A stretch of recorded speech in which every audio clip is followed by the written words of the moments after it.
Guys, magandang umaga po sa inyong lahat. Kumusta po kayo? Bali, ayan po, kagigising ko lang po ay andito na po agad ako sa ating munting tindahan. At ayan po, magbubukas na po ako at gawa po ng umaga na po. So, ayan po.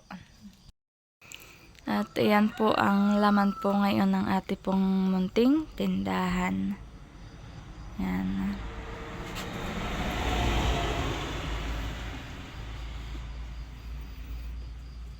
Ayan po.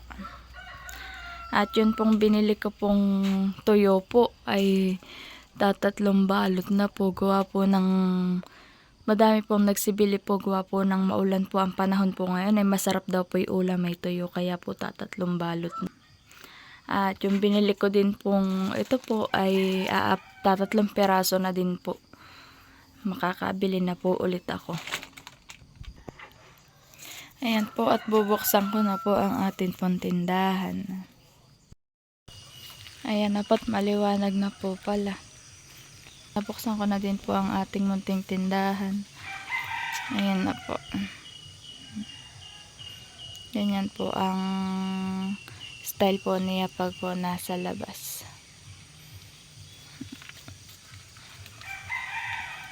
Ayan po.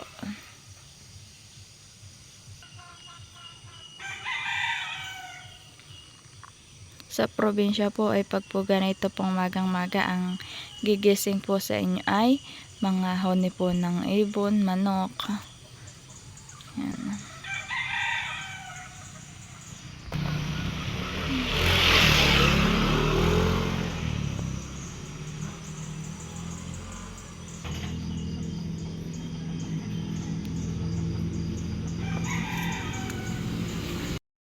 Ayan po at ako din po ay may doon din po ritong mainit po na tubig. At ako po ay magkakape po muna para po mainitan po ang ating sikmura. May asukal din po. Umaga na po talaga. Mamaya po ay may bibili na po ulit. Ako po muna ay magtitimpla ng kape.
Ano po, nakatimpla na po ako. At si Bibi rin naman po ay tulog pa po siya. Mamaya pa po ang gising po na yun.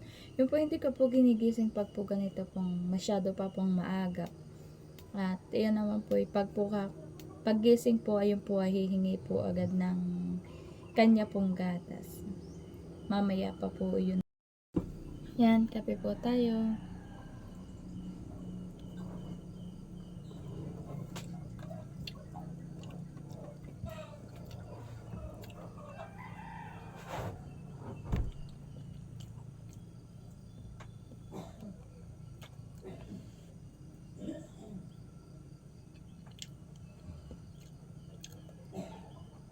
Masarap po talaga po ang tinapay po pag po ni sasaw-saw po sa kape.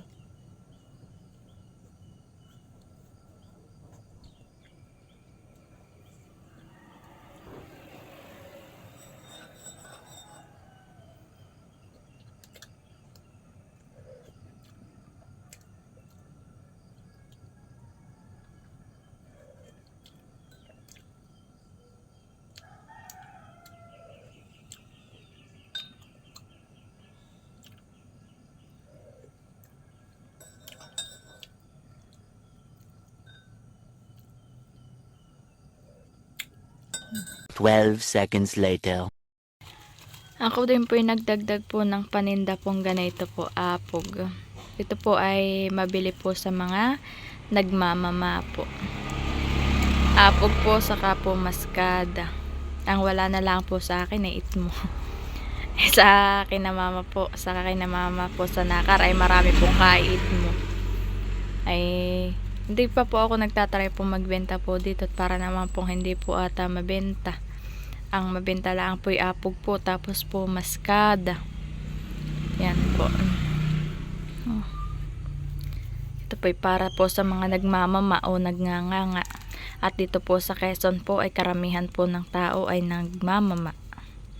Yan, kaya po kailangan po ng maskada at apog. Ito po ay gawa po sa shell po ng tapa lang po. Yan. Mababago ko po siya ng plastic po at po para pong napagasgas po doon sa kahoy po dito po. Kaya po nagasgas po siya. Iyakin pong babaguhin ng plastic. Dodoblihan ko na lang po. At ayan po, hindi na po kahon po ang lagayan po ng atin pong ibang paninda. At ako po bumili ng isang peraso pong tumbler. At dito ko po nilalagay yung mga iba pong pansabit po, mga tinapay. Ayan. Isa lang po ang akin pong nabili. Diyan ko po siya nilalagay. Yan po, tayo po ay may benta na.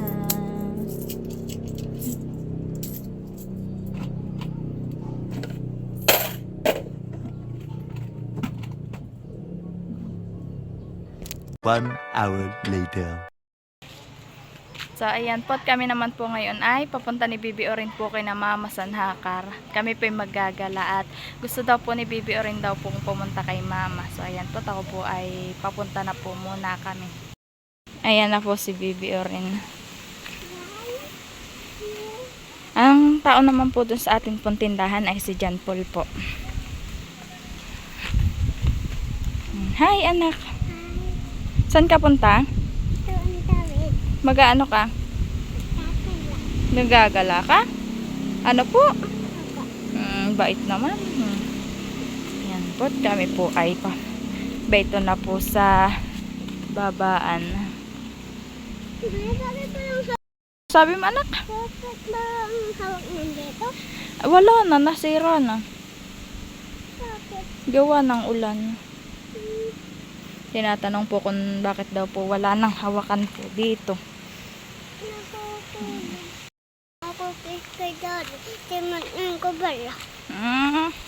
Sabi po ni Bibi Oren na hindi daw po siya nakakiss kay John Paul po bago po siya pumunta kay na Mama. Kinalong ko na po't mahirap po ang daan, madulas. Kaya po akin na pong kinarga. Say hi. Hi. Kami po hindi na po diyan po nadaan na to po, wala na po daan, gawa po na yung kubo po ay nabara na. Ay dito na po kami nadaan. Medyo madulas nga laang po. Kaya po dahan-dahan po. Opo, na ano na po, nasakop na po yung daan na ito pong nasirang kubo. Ayan na po si Bibi Orin po. Nauuna na po sa akin. Maputik, mahal?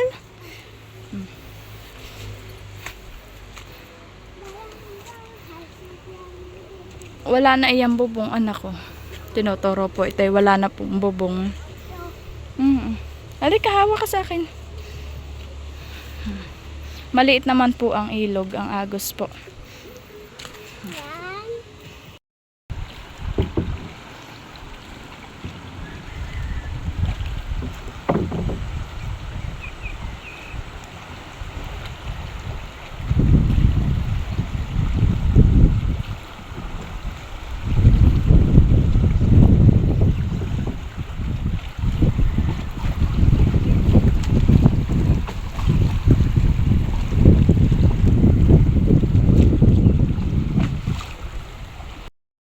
Kami po yung nakatawid na ni Bibi Oren.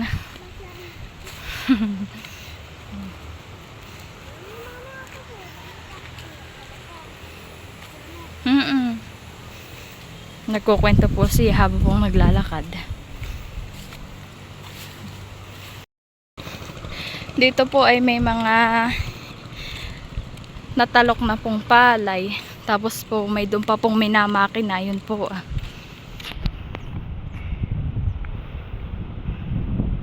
Ayan po, nagmamakina pa po sila ng palayan. Pero ito pong mga kalapitan po ay mga talok na. May mga tanim na pong palay. At ayan po, at kadadating laang po namin dito po sa bahay po nila mama ay kami po walang naabutan at sila mama po atay may pinuntahan. Mga naabutan ko po ito po mga aso po o mga tuwan-tuwa. Sarado po yung akin pong bubuksan tong kanilang pinto. Yan po, nabuksan ko na. May mga nagtatalok din po dito po sa kabilang palayan. Ayun po.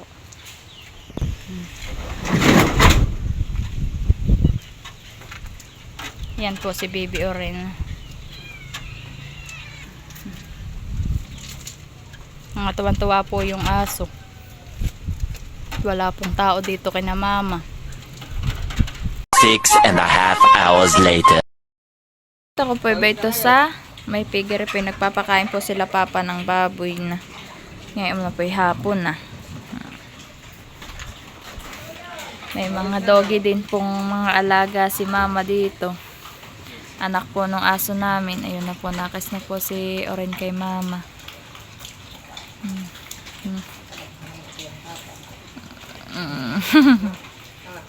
At bago po kami umuwi, yan po yung nakis kina mama at papa. Ano yan? Tuta. Tatlo po yung mga tuta. Itlog. Itlog nang. Madami. Ay, naglilimlim na ata. Ayan. Ay, kay itlog. At diyan po may nangingitlog pong manok. Mainit pa ito Kalalabas. Ayan May po, mga anak na. Ay, yung isa. Bukod pa yun nandito. Oo, madami ba Madami yan po pala yan. Tapos po, ayan po, hawak ni mama. Ano yan? Itlog. Oo nga, kay itlog. Ito nga, Mainit. ayan ngayon laang. Oo po. May mga anak na yun Pangkain daw po ni Oren. At dito din po pala sa kinamama pong kuwan po ay madami din pong may itlog na manok. Bayan pa po Kung saan-saan na lang po nakalagay ang mga itlog. Meron pa sa loob. Oba, madami din. May doon pa daw po doon sa loob nila mama. Pa rin po dito. Titingnan ko po. Ayan po, may nangingitlog pa rin po. Kung saan na lang po na itlog po ang mga alagang manok po nila mama.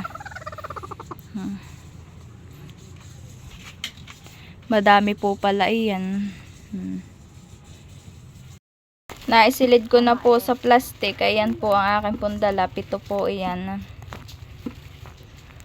Dinagdagan pa po ni mama. Nilagay ko na po muna dito sa plastic. At kami po'y pauwi na po at baka po kami abutin pa po ng ulan pag po kami mamaya pa po uuwi.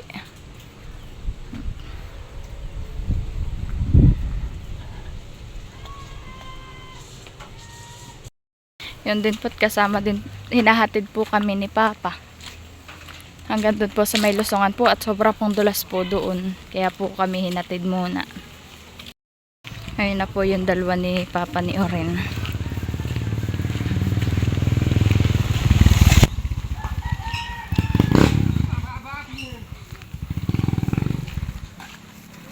Hanggang doon lang po kami hahatid po ni Papa sa may pababa po. Hatuhan naman po kasama po ng daan madulas. Madulas po yan pag po ganito po ang kapoy, napakadulas. Kaya po kami naihatid. Ayun po, pauwi na po ulit si Papa. Kami po hanggang dito lang po niya ihinatid. Yan na po si Ren.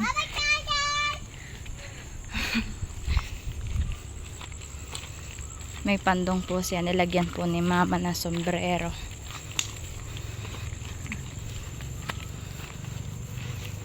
Dahan-dahan anak ha.